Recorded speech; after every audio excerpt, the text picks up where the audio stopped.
MLA Sitapur के रामकुमार टोप्पो जी, जिनके आज के पहचान के मोहताज नहीं हैं, उनसे खास बात करते हैं। विदा कर दीजिएगा। हाँ सर, हाँ, इस खास आयोजन का कारण क्या था? इसका कारण एक ही है कि विद्यार्थी हमारे आने वाला भविष्य है। किसी माता पिता का भविष्य है तो किसी क्षेत्र का भविष्य है, लेकिन ये सब को मिला के अगर कहें तो भारत का भविष्य। और आज हमने उन भारत के भविष्यों को सम्मान किया, उनके उज्जवल भविष्य की कामना की। इस अवसर पर जिला के पदाधिकारी, भारतीय जनता पार्टी के वरिष्ठ नेतागण, विधानसभा क्षेत्र के भारतीय जनता पार्टी के जनप्रतिनिधिगण, वरिष्ठ नेतागण सभी उपस्थित थे। ये काफ़ी गौरव वाला पल था। लेकिन आप ही एक ही छत के नीचे सब कुछ उपलब्ध करवा दिए, जबकि सरकार को इससे पहले करना चाहिए। इस पर क्या बोलना चाहेंगे?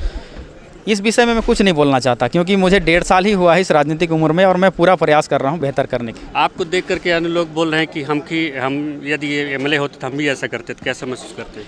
ये मेरे लिए सौभाग्य का विषय है कि इतने बड़े आदरणीय जन अगर ऐसा बात बोल रहे हैं, तो मैं ये अपने आप में फील हो रहा है कि मैं बेहतर कर पा रहा हूँ और बेहतर करूँगा। एक सैनिक तौर पर नेशनल फील्ड में रहे, वहाँ सुरक्षा थी। आज मैं सीतापुर में आकर के ही कैसे गरीबों को और जो सहायक हैं आदिवासी, उनको कैसे महसूस करते हैं, कैसे आगे बढ़ाने का सोच रखते हैं? देखिए, एक फ़ौज का जो व्यक्ति होता है उसमें उनमें भावनाएं बहुत होती हैं, क्योंकि हमेशा देश के लिए लड़ते हैं हम। हमारे सैनिक कभी अपने लिए नहीं लड़ते, देश के लिए लड़ते हैं। और आज भी मुझे ये फील होता है कि मैं अपने क्षेत्र के लिए प्रयासरत हूँ, क्षेत्र के लिए जगता हूँ। अभी आपने देखा होगा ढोढ़ा गाँव में बहुत दुखद घटना है कि 4 लोग नदी के बहाव में बहकर उनकी जीवन समाप्त हो गई। उनको काफ़ी दिन तक खोजा गया, अभी तक भी एक बच्चा जो है ना वो मिला नहीं है। तो उस दिन आपने देखा होगा कि रात को 11 बजे हमने नदी में उतरा था। तो इसमें सवाल पूछे लोग कि इसमें जान भी जा सकती थी, आपको ऐसा नहीं करना चाहिए। तो एक साफ सा बात है कि कभी देश के लिए हम दरिया में कूदते थे, आज क्षेत्र के लिए कूद रहे हैं। जान जाना नहीं जाना वो समय की बात है, और अपने आप में जब भरोसा हो ना तो कभी कुछ नहीं होता है। और ये भरोसा की यात्रा है, सीतापुर की लाखों लोगों की जनता का आशीर्वाद साथ है, कभी कुछ नहीं हो सकता। Thank you. तो ये थे रामकुमार जी, मैं सुरुण कुमार, आप देख रहे हैं इंडिया एक्स न्यूज़।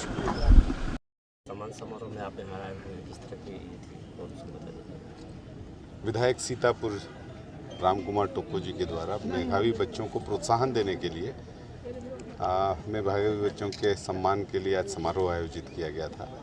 मैं बहुत प्रसन्न हुई ये देख करके कि जिस तरीके से विधायक अपनी जो सामान्य जिम्मेदारियां होती हैं, सड़क, बिजली, पानी, जिन अपेक्षाओं के साथ उनको जनता चुनती है, तो सामान्यतः हम लोग भी जब क्षेत्र में जाते हैं तो सभी का केवल यही वादा होता है कि सड़क, बिजली, पानी जैसे मूलभूत समस्याओं पर ही केंद्रित होता है विकास के मायने और उसकी व्यापकता रामकुमार टोप्पो जी ने उसको व्यापक बना दिया है। और व्यक्ति तक उनको सैनिकों के प्रशिक्षण के रूप में कि सैनिकों में भर्ती हो जाएं, होमगार्ड में भर्ती हो जाएं, विभिन्न उसके आयाम। और उसकी मैंने एक पुस्तक भी देखी, और उस पुस्तक से केवल डॉक्टर, इंजीनियर, कलेक्टर, एसपी ही नहीं बना जाता है, उसमें सैकड़ों दुनिया में प्रकार हैं जिसमें वो काम कर सकते हैं, पत्रकारिता का काम कर सकते हैं, अपने जीवन में करियर बनाने का विभिन्न क्षेत्र भी उसमें पुस्तक में उल्लेखित है, उसके बारे में लगातार बताते हैं। सीतापुर के विधायक के द्वारा जिस तरह से देखिए, छत्तीसगढ़ भर में ये सब कुछ देखा जाता है, जहाँ पर भाजपा के एमएलए होंगे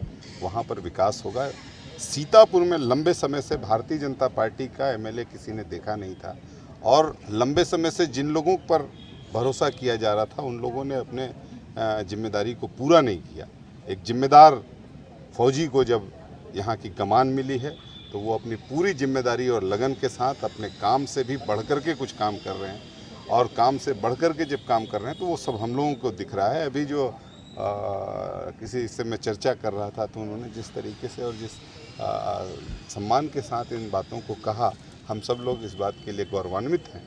और उन्होंने कहा कि हम लोगों ने भाजपा का विधायक बनाने में विलम्ब कर दिया, और अब जाकर के हम लोगों की खोज पूरी हुई है। ये सब कुछ जिस तरीके से हम लोग देख पा रहे हैं, हम लोग अपने आप में भारतीय जनता पार्टी का संस्कार और वो दृष्टि हम लोग जो देख रहे हैं, हम लोगों को बहुत प्रसन्नता है। क्या लगता है कि ग्रामीण अच्छी बात है, यही अपेक्षा तो एक जनप्रतिनिधि से होती है कि उस क्षेत्र की समस्याओं को जानते हुए, उस क्षेत्र के गरीबी को समझते हुए, और वहाँ के अगर कुछ बच्चे भी अगर निकल गए, और जिस तरीके का ट्रेनिंग सेंटर ही नहीं बल्कि कोचिंग सेंटर भी, और जिस तरीके से ये जा रहे हैं, तो निश्चित रूप से बहुत सारे बच्चों का भविष्य अच्छा होगा, उनके अंदर उत्साह, ऊर्जा आएगी और उनको अच्छे सर्विसेज मिलेंगे। मलखम्ब जैसा प्रशिक्षण भी यहाँ पर हो रहा है। विकास का मायने केवल सड़क बिजली पानी ही नहीं है, विकास का मायने रोजगार भी है। विधानसभा के और जगह देखने के लिए मिलेगा, हम लोग देख करके जा रहे हैं और भी स्थानों में ऐसा करने का कोशिश करेंगे।